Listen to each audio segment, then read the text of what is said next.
107 दिन के बाद आखिरकार अमेरिका और ईरान युद्ध जो है अब ऐसा लगता है कि खत्म हो रहा है और ये दोनों देश समझौता करने के लिए तैयार हो गए हैं।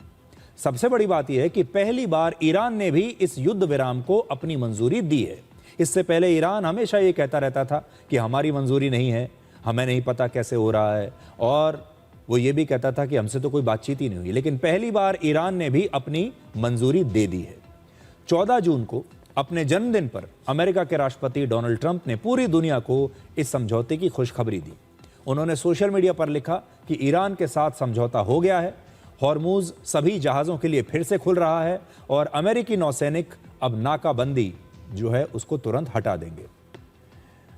युद्ध विराम के बाद अब हॉर्मूज खुल चुका है। थोड़ी देर पहले डोनाल्ड ट्रंप ने सोशल मीडिया पर फिर से लिखा कि हॉर्मूज तेल लेकर जाने वाले जहाज अब फिर से चलने लगे हैं। और अब आपको आज की सबसे अच्छी हम तस्वीर भी दिखाते हैं। युद्ध विराम की घोषणा के बाद पहला भारतीय जहाज हॉर्मूज की खाड़ी से गुजरा है।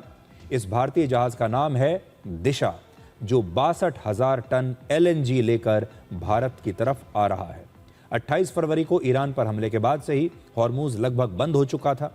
अब हॉर्मूज का खुलना भारत के साथ साथ पूरी दुनिया के लिए एक बहुत बड़ी राहत की खबर है।